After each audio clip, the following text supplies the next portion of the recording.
रहीम। अस्सलाम वालेकुम। मेरा नाम सबीन शहबाज और आप मेरा यूट्यूब चैनल देख रहे हैं। नाज़रीन, आज सुप्रीम कोर्ट ऑफ पाकिस्तान में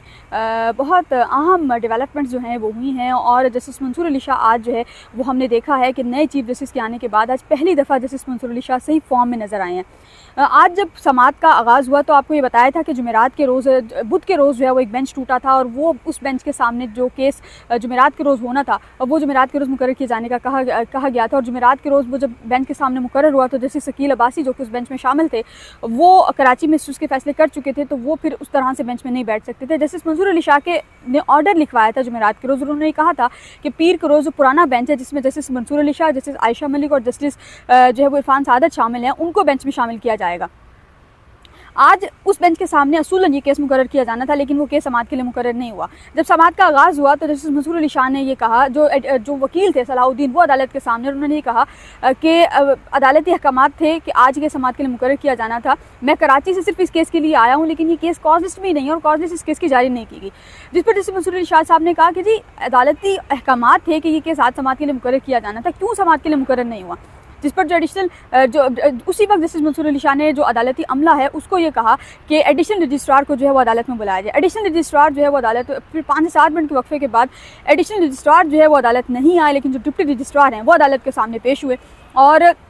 डिप्टी रजिस्ट्रार ने अदालत में फिर जो है वो आकर ये कहा कि जी जो एडिशनल रजिस्ट्रार है उनकी तबीयत ख़राब है, वो नहीं आ सके, छुट्टी पर हैं। तो जिस पर जस्टिस मंसूर अली शाह ने कहा कि जो अदालती अहकामात थे कि ये केस समात के लिए मुकर्रर किया जाना था, आज वो केस समात के लिए मुकर्रर क्यों नहीं हुआ। जस्टिस मंसूर अली शाह ने उस पर यह कहा कि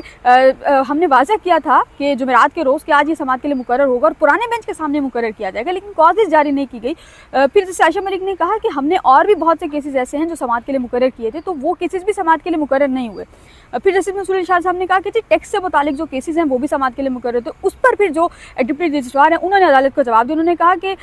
जजिस कमेटी में ये फैसला हुआ है कि ये जो मुतल्लिका केस है ये 27 जनवरी को आईनी बेंच के सामने मुकर्रर होगा, यानी कि दायरा अख्तियार वाला केस जो कि पिछली 2 समातों से जस्टिस मंसूर अली शाह के सामने मुकर्रर हो रहा था, वो केस अब जो है वो आईनी बेंच जो है वो सुनेगा। जस्टिस मंसूर अली शाह ने कहा कि मैं खुद जजिस कमेटी का हिस्सा हूँ, तो ये कैसे हो सकता है कि इजलास हो, क्योंकि मुझे ना इजलास के हवाले से कोई इल्म है, ना इजलास के बाद जो डॉक्यूमेंट्स आते हैं उस हवाले से मुझे कोई इल्म है।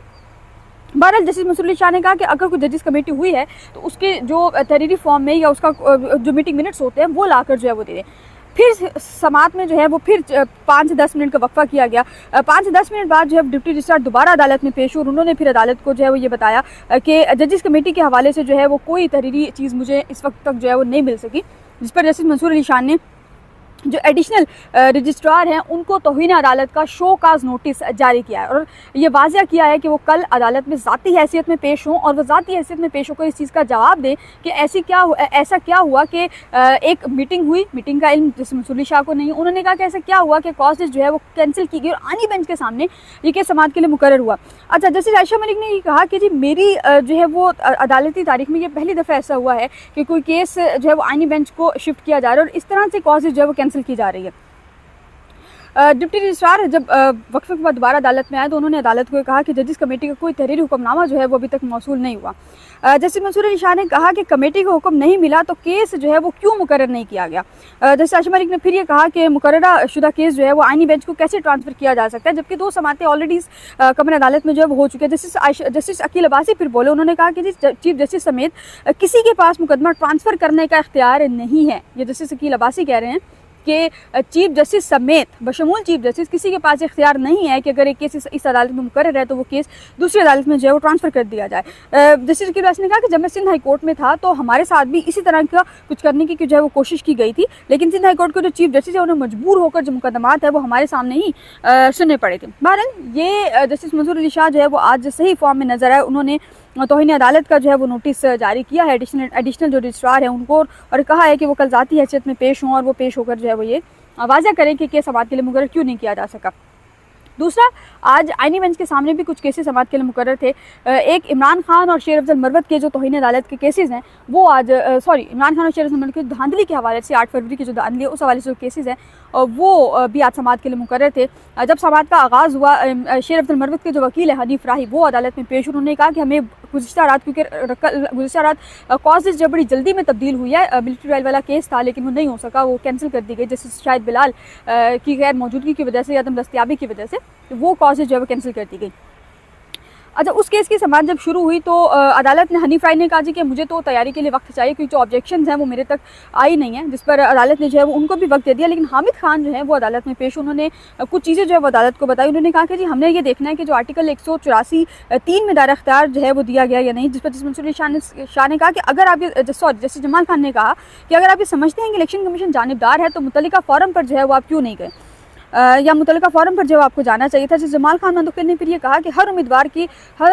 का जो नोटिफिकेशन है उसकी कामयाबी या नाकामी के हवाले से अदालत को आपको बताना पड़ेगा, ये इलेक्शन कमीशन का काम है, सुप्रीम कोर्ट का काम नहीं है। जिस पर जैसे जमाल खान मंदुखिल ने फिर ये कहा कि फॉर्म 45 और 47 में दोनों में अगर फ़र्क हो तो वो सही होगा।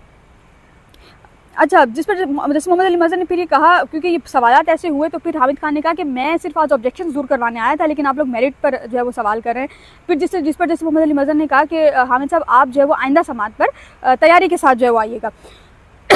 जैसे जमाल खान ने आज ये कहा कि जी हर हल्के की जो इंक्वायरी है वो अलहदा होगी और हर उम्मीदवार अपने हल्के के जो इल्ज़ामात हैं उसका बताएगा। जैसे मंसूर अली शाह ने कहा कि पहले भी इंतखाबी धांधली के हवाले से जो केसेस है वो उठे और धांधली का जो इशू है वो उठा था, और फिर उन्होंने कहा कि जो इंक्वायरी के लिए ऑर्डिनेंस जो है वो बनाना पड़ता है। जैसे मंसूर अली शाह ने कहा कि कार्रवाई का इख्तियार जो है वो हमारे पास नहीं है, इसीलिए हमें जो है वो पहले भी ऑर्डिनेंस बनाना पड़ा था, और 184 के तहत दायरा इख्तियार जो है वो अदालत का नहीं है, या जैसे जमाल खान मंदुखिल ने आज वाज़ह किया है।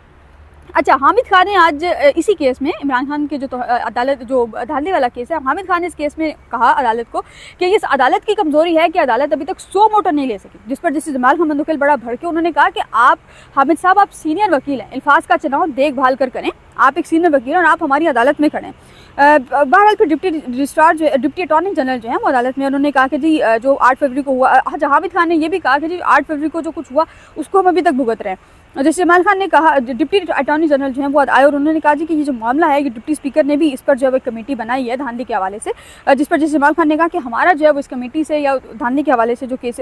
हमारा जो पार्लियामेंट की बनाई गई कमेटी है उससे कोई ताल्लुक नहीं, डिप्टी स्पीकर की जानिब से जो बनाई गई कमेटी है उससे हमारा कोई ताल्लुक नहीं। अच्छा, गुज़िश्ता रात तक 9 बजे तक जो मिलिट्री ट्रायल वाला केस है वो समाअत के लिए मुकर्रर था, लेकिन गुज़िश्ता रात ही कॉज लिस्ट तब्दील की गई और जो केस है वो डीलिस्ट कर दिया गया, मिलिट्री ट्रायल वाला जो केस। अब मिलिट्री ट्रायल वाले केस में इस हफ्ते ये तवक्को की जा रही थी कि जो मुतल्लका वकील हैं वज़ारत दिफा के ख्वाजा हारिस, उनके दलाइल इस हफ्ते जो है वो हतमी महल में दाखिल होंगे और वो इस हफ्ते अपने दलाइल जो है ख़त्म कर लेंगे, मुकम्मल कर लेंगे। लेकिन गुज़िश्ता रात ये कहा गया जी, जो कैंसिलेशन की जो वजह बताई गई वो ये है कि जैसे शाहिद बिलाल चूँकि अवेलेबल नहीं है, उनकी तबीयत ख़राब है, वो अवेलेबल नहीं है, तो वो इस बेंच का हिस्सा नहीं रहेंगे कल से जब तक वापस से रिज्यूम नहीं करते, तो इस केस को डीलिस्ट किया जाता है। अब एक अहम केस था और उसको डीलिस्ट कर दिया गया। बहरहाल आज 6 रुकनी बेंच था और 6 रुकनी बेंच ने कोई ख़ास जो है तरीक़ाकार नहीं देखा या कोई ख़ास केस